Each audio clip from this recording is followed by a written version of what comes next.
प्रिय विद्यार्थियों, हमने इससे पहले प्रेमचंद द्वारा लिखित दो बैलों की कथा जो कि उसके 4 भाग हमने पढ़े हैं। आज हम अगला भाग पढ़ने जा रहे हैं, जिसमें इससे पहले की यदि छोटी सी कथा के रूप में इसको देखें तो बताया गया है कि हीरा और मोती नाम के 2 बैल झुरी काछी के यहाँ पाले गए थे। वो उनसे काम लेता था, खेती का कार्य करता था, और उसके बाद में एक बार किसी काम से उसका जो साला गया होता है वो आता है और उन बैलों को अपने यहाँ लेके जाता है। बैल मुश्किल से उसके साथ जाते हैं, फिर वहाँ से तुड़वा कर रात में आ जाते हैं, दूसरे दिन फिर लेके जाता है और बैलों की पिटाई होती है। और कुछ दिन वहाँ रहने के बाद में काम भी वो खूब लेता था और इतना खाने को भी अच्छा नहीं देता था। तो इस कारण से वो बैल बड़े दुखी हो जाते हैं, और दुखी होकर एक दिन वो उनकी जो गया के घर में भैरव की एक लड़की थी, छोटी सी बच्ची, जो कि उनको एक एक रोटी देकर जाती थी, उससे वो संतोष पाते थे या संतुष्ट हो जाते थे। और इस प्रकार से कुछ दिन वहाँ रहे। एक दिन स्थिति ये होती है कि उनके नाथने की जो बारी आती है, वो बात जैसे घर में चली, वह लड़की जो भैरव की थी वह जाती है और उन बैलों के दोनों बैलों को खोल देती है। खोलने के बाद में चिल्लाती है, दादा ओ दादा। इस प्रकार से बैल भागे जा रहे हैं, बुआ के या फूफा के जो बैल हैं वो भागे जा रहे हैं। जैसे ये सूचना देती है, बैल वहां से भाग खड़े होते हैं। हालांकि गया ने उनके पीछे पकड़ने की खूब कोशिश की, लेकिन बैल पकड़ में नहीं आए। आगे जाकर वो एक मटर की खेत में चलते हैं, तभी एक सांड आ जाता है, उससे मुकाबला होता है और उस सांड को ये दोनों संगठित होकर उसको भगा देते हैं, वहां से मार भगाते हैं। और उसके बाद में मटर की खेत में चलते हुए जब मोती पकड़ में आ जाता है तो हीरा भी उसके पास में आ जाता है और उन दोनों को कांजी हाउस में बंद कर दिया जाता है। और कांजी हाउस से वापस उनकी नीलामी होती है। उस समय एक दड़ियल आदमी, यानी जिसकी दाढ़ी बड़ी हुई है, वो लेने आता है। तो आज अपन नीलामी वाला भाग पढ़ेंगे कि किस प्रकार से उनकी नीलामी होती है और कौन उनको लेकर जाता है। एक सप्ताह तक दोनों मित्र वहां बंधे पड़े रहे। कांजी हाउस के अंदर एक सप्ताह तक, लगभग 7 दिन तक वहां बंधे पड़े रहे। किसी ने चारे का एक तृण भी उनके सामने नहीं डाला। हाँ, एक बार पानी दिया जाता था, पानी दिखा दिया जाता था, यानी पूरा पीने के लिए पानी भी नहीं मिलता था। वही उनके जीवन का सारा था, उसी के आधार पर वो जी रहे थे। दोनों दुर्बल हो गए थे और उनकी ठठरियां निकल गई थी। ठठरियां निकलने से मतलब होता है हड्डियां सामने दिखना, मांस बिल्कुल सूख गया था। एक दिन बाड़े के सामने डुग्गी बजने लगी। डुग्गी बजने से मतलब होता है कि जब नीलामी होती है तो इस प्रकार से एक विशेष वाद्य यंत्र बजाया जाता है। उसके कारण जिनको भी पशुओं को खरीदना होता है वो वहाँ इकट्ठे हो जाते हैं। दोपहर होते होते वहाँ 50-60 आदमी जमा हो गए। तब दोनों मित्र निकाले गए और उनकी अच्छी तरह से खातिरदारी की गई, यानी उनको खिलाया पिलाया गया ताकि वो चलकर खरीदार के घर तक जा सके। लोग आकर उसकी सूरत देखते और मन फीका करके चले जाते। क्यों? क्योंकि दोनों थके हुए बैल थे, इस कारण से उनको खरीदने के लिए कोई तैयार नहीं था। ऐसे मृतक बैलों का कौन खरीदार होता?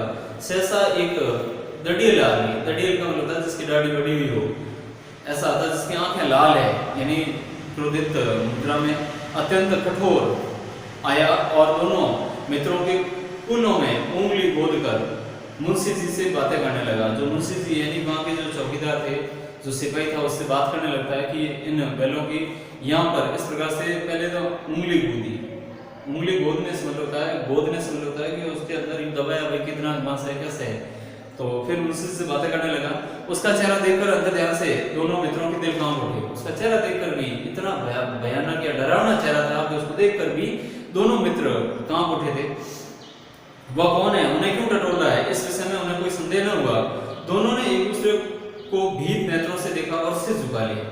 दोनों ने इस प्रकार से बात की, ये कौन है, हमें क्यों टटोल रहा है। इस प्रकार से डरे हुए उस व्यक्ति से उसका हुलिया देखकर वो डरे हुए थे, इस कारण से सिर झुका लेते हैं। हीरा ने कहा, गया के घर से नाक भागे, नाक यानी भिखारी, फालतू के भागे। अब जान न बचेगी, अब तो जान नहीं रहेगी। यहाँ पकड़े गए, अब ये दड़ियल व्यक्ति लेके जाएगा और अपने जीना ही मुश्किल हो जाएगा। मोती ने अस्थिरता के भाव से उत्तर दिया, कहते हैं भगवान सबके ऊपर दया करते हैं, उन्हें हमारे ऊपर क्यों दया नहीं आती। मोती ने भी ये कहा, आखिरी जब मनुष्य के दुखों का, इसमें कई नैतिक मूल्यों को भी बताया गया, तो इसमें ये बताया गया कि जब दुखों का कोई रास्ता नहीं मिलता है तब हम श्रद्धा और भक्ति की ओर बढ़ते हैं। ये हमारे भक्ति काल में भी कहा गया है कि जब व्यक्ति किसी की क्रूरता से, अत्याचारों से अत्यंत आतंकित हो जाता है, तब वह भक्ति का मार्ग अपनाता है। तो यहाँ पर भी ये वही हुआ कि इनको अब जीने का कोई सहारा नजर नहीं आया, तो इन्होंने कहा भगवान सबके ऊपर दया करते हैं, तो हमारे ऊपर दया क्यों नहीं करते, हमारे ऊपर भी करेंगे। हीरा वापस जवाब देता, देखो भगवान के लिए हमारा मरना जीना दोनों बराबर है, मरना और जीना भगवान के लिए हम इतना महत्वपूर्ण नहीं होता, चलो अच्छा ही है, कुछ दिन उसके पास तो रहेंगे। ये हीरा की बात है। हीरा फिर कहता है कि एक बार भगवान ने उस लड़की के रूप में हमें बचाया था, क्या अब न बचाएंगे? भगवान ने एक बार तो उस लड़की के रूप में बचाया, क्यों? क्योंकि उसकी जो नापने वाले थे, जो नाप देते, तो फिर उसके बाद में वो उनके कब्जे में ही रहते, जैसा वो गया करता वैसा ही व्यवहार इनको सहन करना पड़ता। नहीं तो एक बार तो उस भगवान लड़की के रूप में आए और वहां से खोल दिया। अब ये आदमी छुरी चलाएगा, देख लेना। मोती तो कह रहा है ये आदमी क्या करेगा, सीधा गर्दन पर छुरी चलाना, यानी अपने को मार देगा, तो क्या चिंता है? हीरा वापस जवाब देता, तो क्या चिंता है, ये छुरी चला देगा तो क्या होगा, मांस, खाल, सींग, हड्डी सब किसी न किसी काम आ जाएंगे, सब किसी न किसी तो काम आएंगे। मांस भी आएगा, हड्डियां भी आएगी, खाल भी आएगी, और सींग भी है, जो हमारे मतलब पशुओं के, जो गायों के, बैलों के, कह सकते हैं अपन, ये जो सारी सामग्री होती है, जो मरने के बाद में भी, मरने से पहले भी हमें दूध मिलता है उनसे, और उनसे गोबर जो प्राप्त होता है वो भी पवित्र है, और जो इनका गायों का मूत्र होता है वो भी पंच गव्य में आता है। तो पंच गव्य में दूध, दही, मूत्र, गोबर, ये सारे, और घी, ये पंचगव्य इन पांचों चीजों से मिलकर बनता है, जो गाय से ही प्राप्त होती है, इसलिए इनका नाम भी दिया गया पंचगव्य। 5 चीजें जो गाय से मिलती है, तो जीते जी तो वो हमें उनसे पवित्र करती है, और मरने के उपरांत जो इनकी खाल होती है, हड्डियां होती है, सींग होते हैं और मांस होता है, वो कहीं न कहीं किसी न किसी के काम आता रहता है। नीलाम हो जाने के बाद दोनों मित्र उस दरियल के साथ चले, दोनों की बोटी बोटी कांप रही थी, दोनों मित्रों की बोटी बोटी कांपना, अंग अंग डर रहा था, डर घुस गया था उनके अंदर। बेचारे पांव तक न उठा सकते थे, पर भय के मारे गिरते पड़ते भाग जाते थे, क्योंकि वह जरा भी चाल धीमी हो जाने पर जोर से डंडा जमा देता था। थोड़ी सी भी यदि चाल उनकी धीमे हो गई तो वो ऊपर से लाठी जमाता था, डंडा मारता था। इस कारण से डरते हुए दोनों मित्र यानी हीरा और मोती दोनों तेजी से भागे जा रहे थे। राह में गाय बैलों का एक रेवड़ हरे हरे घास में चरता नजर आया। राह यानी रास्ते में जिस रास्ते से वो जा रहे थे उस रास्ते में पास में एक रेवड़ का मतलब झुंड, एक गायों और बैलों का झुंड है जो वहां चरता हुआ नजर आता है। ये देखकर क्या कहते हैं, देखो सभी जानवर प्रसन्न थे, चिकने और चपल। चिकने यानी मोटे ताजे, अच्छा खा रहे थे, हरी घास खा रहे थे, तो उनके शरीर हृष्ट पुष्ट था। और चपल का मतलब था चंचल, कोई उछलता था, कोई आनंद से बैठा पागुर करता था। पागुर का मतलब होता है जुगाली। जुगाली का मतलब होता है एक बार में पशुओं की आदत होती है कि वो बहुत सारा खा लेते हैं और उसके बाद में वापस अपने जो आमाशय में स्टोर कर रखा है, जो उन्होंने घास खाई है, उस घास को वापस निकालता है और चबाता है, फिर निकल देता है ताकि वो आसानी से पच सके। पचाने के लिए ऐसा करते हैं। कितना सुखी जीवन था इनका, पर कितने स्वार्थी है सब। किसी को चिंता नहीं कि उसके 2 भाई बदिक के हाथ पड़े, कैसे दुखी है। मतलब ये अपने बारे में इस प्रकार की धारणाएं रखते हैं। और सेम ये कहानी अपने भारतीय स्वतंत्रता आंदोलन से जुड़ी गई है। जब भारत गुलाम था तो कई भारतीयों को इस प्रकार से बंदी बनाकर अंग्रेज लोग या जो विदेशी आक्रांता थे उन्होंने अपने साथ में अत्याचार किया, लेकिन बाकी भारतीय देखते रहे, उनको छुड़वाने की कोशिश तक नहीं की। तो यही यहाँ पर इन्होंने ये कहा कि इनके जो भाई है, 2 बंधु है, जो इस प्रकार से बदिक यानी जिसने बांध दिया है, उनको लेके जा रहा है, उसके हाथों किस प्रकार से अत्याचार हो रहा है और सब देख रहे थे। सहसा दोनों को ऐसा मालूम हुआ कि यह परिचित रहा है। अचानक उनको ये मालूम हुआ कि ये तो अपने जाना पहचाना रास्ता है, जिस रास्ते से अपन जा रहे हैं। हाँ, इसी रास्ते से गया, उन्हें ले गया था। वही खेत, वही बाग, वही गांव मिलने लगे।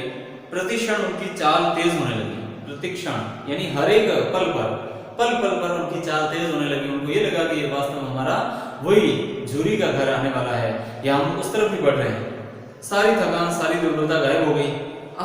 ये लो, अपना ही हार आ गया। अपना ही हार का मतलब होता है वह मैदान जहां पर वो चरते थे, अपना वो इलाका आ गया। इसी कुएं पर हम पुराने पुर चलाने आया करते थे। यही कुआं है। पुर का मतलब होता है रहट, जिससे वह रस्सी जिससे खींचकर कुएं से पानी निकाला जाता है। तो वहां पर ये वहां आते थे, वही कुआं आ गया, इनके कुआं वो आने से जान पहचान का लगने लगा, तो ये और भी खुश हुए। मोती ने कहा हमारा घर नगीच आ गया है, नगीच यानी नजदीकी। हीरा बोला भगवान की दया है। अब ये तो वापस भगवान की दया है कि हमारा घर नजदीकी है। तो मोती कहता है मैं तो अब घर भागता हूँ। मोती तबाक से कहता है कि मैं तो घर भागता हूँ। तो हीरा उसने मना कर देता, नहीं भाई ये जाने देगा, ये जो साथ में है वो जाने नहीं देगा। तो मोती कहता है इससे तो मैं मार गिराता हूँ, इससे तो मैं अभी मार गिरा दूंगा और मैं घर भाग जाऊंगा। नहीं नहीं, दौड़कर थान पर चलो। हीरा कहता है नहीं नहीं, दौड़कर अपने थान पर, यानी जहाँ पर भूषा इनको दिया जाता है, खिलाया जाता है, उस पर चलते हैं, वहां से हम आगे न जाएंगे। दौड़कर अपन थान पर चले जाते हैं, उससे आगे इसके साथ जाएंगे नहीं। दोनों उन्मुख होकर बच्चों की बातें कुलेले करते हुए घर की ओर दौड़े। वो हमारा थान है। दोनों दौड़कर अपने थान पर आए और खड़े हो गए। दड़ियल भी पीछे पीछे दौड़ा चला आता है। दड़ियल भी पीछे पीछे दौड़ा चला आता, क्यों? क्योंकि उसने नीलाम लेकर उनको खरीदा था, इस कारण से वो तो अपना हक जताने आया है। झूरी द्वार पर बैठा धूप खा रहा था। उसी समय झूरी है जो अपने दरवाजे पर ही बैठा था, धूप सेक रहा था। बैलों को देखते ही दौड़ा और उन्हें बारी बारी से गले लगाने लगा। बैलों को देखा, हीरा मोती को देखा तो वो दौड़ कर गया और उनको बड़ा प्रेम से प्रेमालिंगन करने लगा और उनको अपने गले लगाने लगा। मित्रों की आंखों से आनंद के आंसू बहने लगे। एक झूरी का हाथ चाट रहा था। दोनों मित्र, हीरा मोती उसको देखकर बड़े यूं मतलब कह सकते हैं क्रोध की भावना या फिर भी एक तरह से पिघल गए अंदर से, और अपने मित्र को, अपने मालिक को इस प्रकार से देखकर जब मालिक यहाँ गए तो दोनों की आंखों में आंसू आ गए। दड़ियल ने जाकर बैलों की रस्सियां पकड़ ली। उसी समय वो पीछे से दड़ियल व्यक्ति जाता है और उसने दोनों बैलों की रस्सियां पकड़ी, अपने ओर खींचने लगा। झूरी ने कहा मेरे बैल है। झूरी ने कहा मेरे बैल है भाई, लेके कहां जा रहा है, कौन है तू? तो तुम्हारे बैल कैसे? मैं मवेशी खाने से नीलाम लिया आता हूं। उसने क्या कहा कि मैं मेरे दोनों बैलों को ये जो मवेशी खाने से यानी कौन सी हाउस है वहां से मैं नीलाम लेकर आ रहा हूं, आपके कैसे हुए? तो वापस कहता है देखो, झूरी कहता है, झूरी क्या कहता है, मैं तो समझा हूं चुराए लिए आते हो, मैं तो ये समझता हूं कि तुम चुरा कर लेके आए हो, चुपके से चले जाओ, मेरे बैल है, मैं बेचूंगा तो बिकेंगे, किसी को मेरे बैल नीलाम करने का क्या अख्तियार है? अख्तियार का मतलब है हक। मेरे बैलों को दूसरे किसको यह हक है, अधिकार है कि वो बेच देगा या नीलाम कर लेगा? मेरे बैलों को मैं चाहूंगा तो नीलाम करूंगा, नहीं तो नहीं हो सकते। जाकर थाने में रपट कर दूंगा। उस दड़ियल ने कहा, जो नीलाम करके लाया था, उसने कहा थाने में जाकर रपट करूं? तो उसने, झूरी ने वापस जवाब दिया मेरे बैल है, इसका सबूत यह है कि मेरे द्वार पर खड़े हैं। ये तो मेरे बैल है, इसका सबूत है कि ये मेरे द्वार पर खड़े हैं, आपके होते आपके दरवाजे पर आते। दड़ियल झल्लाकर बैलों को जबरदस्ती पकड़ ले जाने के लिए बढ़ा। उसी वक्त मोती ने सींग चलाया, जबरदस्ती उनसे पकड़कर वो ले जाना चाहता था। तभी मोती, जो कि अड़ियल स्वभाव का था, उसने तुरंत उसके ऊपर बैल सींग चलाया। दड़ियल पीछे हटा, मोती ने पीछा किया। दड़ियल थोड़ा पीछे हटा कि भाई ये तो मार रहा है, तो वो डर से थोड़ा दूर हटा तो मोती और पीछे भागा। दड़ियल भागा, मोती पीछे दौड़ा। गांव के बाहर निकल जाने पर वो रुका, पर दड़ियल खड़ा दड़ियल का रास्ता देख रहा था। दड़ियल दूर खड़ा धमकियां दे रहा था, गालियां निकाल रहा था, पत्थर फेंक रहा था, और मोती विजयी शूर की भांति उसका रास्ता रोके खड़ा था। गांव से बाहर कर दिया, गांव से भी बाहर भेजने के बावजूद भी वो वहां से वापस नहीं आता, उसका रास्ता रोके वहीं खड़ा है। विजयी शूर, शूर का मतलब था जो शूरवीर होते हैं, वो जो विजय प्राप्त करने के बाद जिस प्रकार खड़े रहते हैं, वैसे वहां पर रास्ता रोके वहीं खड़ा था। गांव के लोग ये तमाशा देखते थे और हंसते थे। गांव के लोग ये सारा खेल देख रहे थे और हंस रहे थे कि देखो कितना मतलब चतुर बैल निकला है। जब दड़ियल हार कर चला गया तो मोती अकड़ता हुआ लौटा। हीरा ने कहा मैं डर रहा था कि कहीं तुम गुस्से में आकर मार न बैठो, तुम गुस्से में आकर कहीं उसको मार नहीं बैठो, ये मुझे डर लग रहा था। कौन कह रहा है? जो आदर्शवादी है, जो सहन शक्ति रखने वाला है, वो हीरा इस प्रकार से मोती से कहता है। तो मोती वापस कहता है अगर वो मुझे पकड़ता तो बेमारे न छोड़ता, यदि वो मुझे पकड़ने की कोशिश करता तो मैं उसको मारे भी नहीं छोड़ता। अब हीरा कहता अब ना आएगा। मोती कहता आएगा तो दूर से ही खबर लूंगा, देखें कैसे ले जाता है, मैं भी देखता हूँ उसको, वो अपने को कैसे लेके जाता है। तो वो वापस हीरा इसका जवाब देता, वो गोली मरवाते हैं। तो मोती कहता मर जाऊंगा पर उसके काम तो नहीं आऊंगा। हमारी जान की कोई जान ही नहीं समझता, हमारी जान को तो कोई जान ही नहीं समझता, इसलिए कि हम इतने सीधे हैं, इसलिए क्योंकि हम इतने सीधे हैं। इतने सीधे होने के कारण कोई भी व्यक्ति हमारी जान को परवाह नहीं करता, हमारी कोई फिक्र नहीं करता।